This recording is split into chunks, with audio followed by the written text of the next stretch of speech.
This could change everything. Many are pushing for a tax credit that could fill Americans' pockets. State legislation has been approved that is set to provide households with thousands of dollars in relief. Gasoline, food, and housing prices are also expected to change drastically throughout this new year.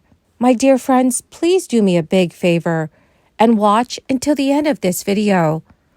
Also, this coming Friday, I will be announcing several winners for the Walmart gift card giveaway. If you would like to enter the weekly giveaway, friends, please click and like several of my videos and then comment below the keyword of each video that you watch. The more videos that you comment on, friends, the greater your chances of winning these giveaways. Speech that I wanted to speak on, some of the exact same things that you've talked about, and they're boring, they're uncomfortable, but they are necessary conversations that the country has got to have, just like families have to have these conversations when things maybe aren't going so right. And so, Mr. Speaker, I rise today just to speak briefly about our national debt. National debt, as it's called, it's the sum of our country's annual deficits over the course of time. Last year's deficit plus the year before's deficit plus interest and so on have accumulated over $30 trillion today. It's a staggering number that exceeds the GDP of our country. If you simply put a 4% interest factor on that number, it is $1.2 trillion a year in interest alone. Now, how did we get into this current situation? I'm going to give you a couple of dates, Mr. Speaker, a couple of numbers. On December the 29th of 2022, the day President Biden signed the 4,000-page omnibus bill increasing spending into law, the daily Treasury statement showed that our country, the United States of America, was at 99.8% of the statutory debt limit. I want to say that again, Mr. Speaker. 99.8% of the statutory debt limit the day that President Biden signed the omnibus bill, December the 29th of 2022. Any responsible person, Mr. Speaker, would have addressed the debt limit before signing an omnibus bill to increase spending. So let's just remember that omnibus bill. Talk about it for just a second. It was drafted without the input of House Republicans. Not a single House Republican voted for the bill. It was crafted by Speaker Pelosi, Majority Leader Chuck Schumer, President Joe Biden, and unfortunately, some Senate Republicans supported it as well. Now, with President Biden, I want you to know, I was 3 years old when President Biden was first elected to public office. Together, all combined, President Biden, Speaker Pelosi, Leader Schumer, they have over 100 years of combined time in Washington, D.C. 100 years of combined time in Washington, D.C. Don't you think they discussed that we were at 99.8% of the national debt limit when they passed the omnibus bill? According to Yahoo News, many Americans are making promises to do better in 2024 with New Year's resolutions to save money and spend it wisely. Experts have noted that inflation slowed in 2023, but with the start of a new year, most Americans are wondering what will happen.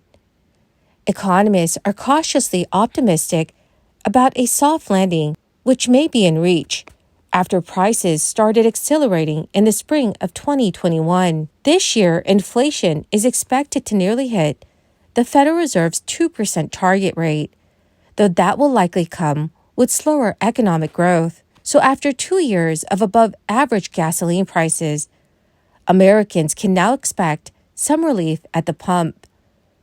The yearly national average is projected to drop from $3.51 per gallon in 2023 to $3.38 a gallon in 2024. That forecast marks a continuation of a generally positive trend after commuters endured record-high prices in the summer of 2022.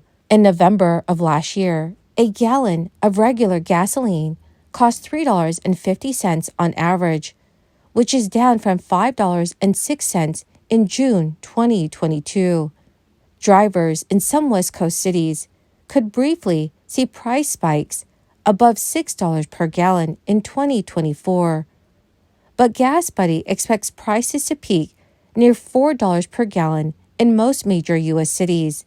Those highs are expected at the top of the summer driving season this coming May. Many low-income families have noted that they are still not feeling relief as they struggle to make ends meet. Advocacy groups have noted that one policy change that may help is restoring that enhanced child tax credit. This is a major measure that temporarily raised the credit to a maximum of $3,600 per child from $2,000. Additionally, the credit in 2021 was fully refundable, meaning if the credit exceeded the tax a family owed, they were entitled to the full amount anyway. That allowed the very poorest families who have no income to receive the full credit, and half of the credit was distributed in advance in monthly installments, providing families with a reliable source of income throughout the last half of 2021. The credit helped to cut childhood poverty in half, with only 5.2% of U.S. children who were in poverty in 2021 from 9.7% in 2020 and 12.6% in 2019. According to Yahoo News, since the credit's expiration at the end of 2021, the child poverty rate has soared, hitting 12.4% in 2022. Food insecurity has also risen, but it's been difficult to get lawmakers to reinstate the credit since then, though negotiations for a slimmed-down version are still ongoing. Pennsylvania Governor Josh Shapiro recently celebrated the expansion of the Child and Dependent Care Tax Credit for more than 200,000 families across the state. The legislation was passed in December and ensures that the state tax credit will match 100% of the federal credit that families receive. Previously, Pennsylvania would only match 30%. Governor Shapiro said, "This expanded child tax credit is a prime example of government working together to deliver real and tangible results for the good people of Pennsylvania. The maximum amount of credit you can receive is $1,050 for one child and $2,100 for two or more children. Also, the state of Maine's child tax credit is worth up to $500, with the state determining the amount that can be claimed by calculating 25% of the value of the federal child and dependent care credit. In order to be eligible, a taxpayer must send their child to a child care center or a home with a quality certificate. Like in Maine, those eligible for the federal child and dependent care credit in Maryland may claim a refund at the state level worth 32% of the federal credit. A taxpayer with incomes over $102,600 will start to see the value of their credit decrease and eventually phase out. Well, my magnificent and most marvelous friends, that is the end of my daily stimulus update video for today. Dear friends, thank you so much for being part of this community. This coming Friday, I will be announcing several winners for the Walmart gift card giveaway. If you would like to enter the weekly giveaway, friends, simply click and like several of my videos and then comment below the keyword of each video that you watch. The more videos that you comment on, friends, the greater your chances of winning the giveaways. Thank you, and have a wonderful and very blessed week.